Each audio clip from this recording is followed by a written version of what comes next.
Very good. Let's get started without further ado. So today it's there are two things that are exciting for me. First, this is next to last session in many ways. The last session is the last session, so less things happen. Next time I have a lot less work because I believe Eric and his posse will present Subcomandante Marcos, the Ejército Zapatista de Liberación Nacional. Check this out, the rebellion in South Mexico. They want to create a new nation. So I'm looking forward to that presentation. I have asked the people at media services to hook up a laptop here so you can just bring any form of drive. Are you still planning on a PowerPoint? Yeah. Okay. Very good. What else was I going? So I'm excited because it's almost the end. I'm so horribly busy. I love you guys, and actually I'm impressed by your intellectual ability. How witty, friendly. I kind of love you, I was going to say. But also I have many other things to do, so I'm happy that it's almost over. Just being honest here. And the other thing that I'm excited about, hence my logo on the board, is that I'm going to be talking about where I'm from, what I breathe, what makes me Africa. Okay. So I guess I want to start with a question which I often do, as I often do. If I can find my stuff, it's going to be even easier. Okay, right here. Okay, great. See? Last time, okay, you can open your books. There's a block after page 80, page 80 and following. I think I had made the provision in there. I had opened 2 pages that I call lecture notes. I want this to be very interactive, I guess, in the name of my African ancestry, where discussion is a way of teaching. Anybody has visited Africa other than Caroline? Okay, cool. Well, okay, excellent. So, anyways, so today more than ever, interrupt me, and I have a tendency to be victim of what is called logorrhea. You know what logorrhea means? Too wordy. Well, yes. Literally, though, it means verbal diarrhea. Too wordy. Okay. So I have that tendency. It's a medical condition. So ask me to shut up and ask questions and interact. It's, more than ever, we need to focus on this aspect of the reading methodology. Okay. I can't forget the reading methodology. That's how I operate even in real life. Okay? So this more than ever. Okay, that's the... So last time, I don't know how it came through the discussion. Oh, it was easy because we were talking about heroes. I was not interested in heroes as such. Like I said, what was important for me is to discuss how, if you want to analyze a culture or cultures in general, what you have to do is first to start with making a difference between material culture,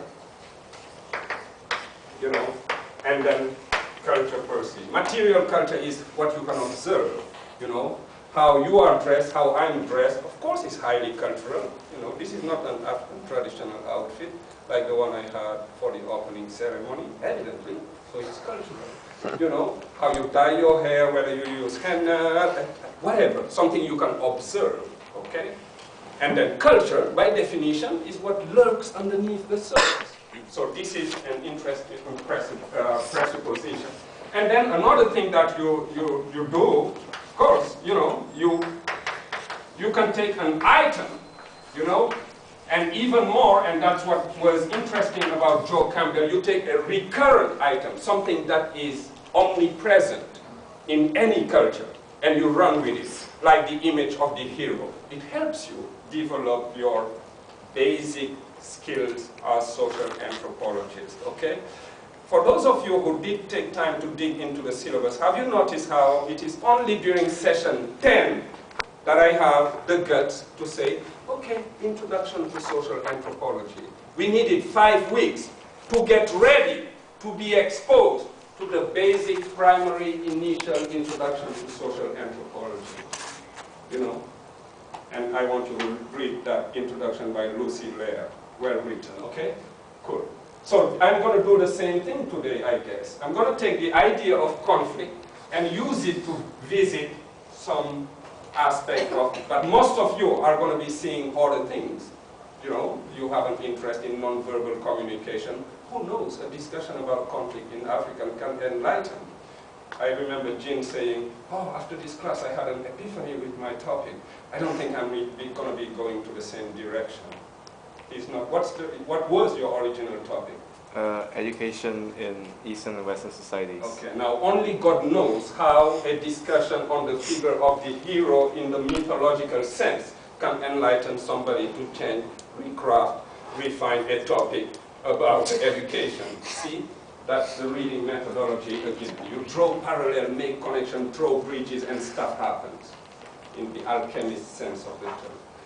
Okay, all that to say that I remember saying here that I have personally 3 heroes, the 3 M's, so to speak, but my godfather in intellectual birth is definitely Henry David Thoreau. So I wanted to start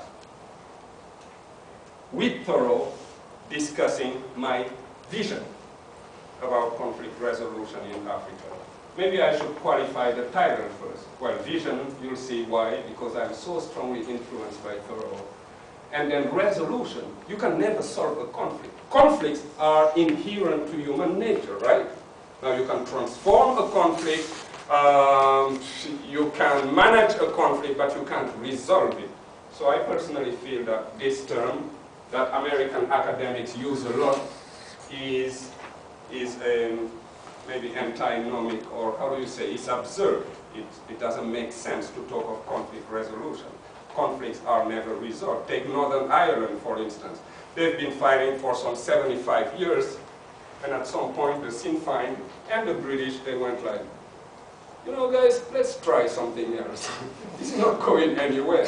They did not resolve the conflict. They introduced a new dimension to it by calling on the Irish Republican Army to lay down their arms and adopt the political agenda of Sinn Féin. But the same people were involved. Okay. Okay, so read this and tell me how you understand it, produce your personal comments on it and whatnot. Okay. That's number 1. It's just an introductory video. Welcome.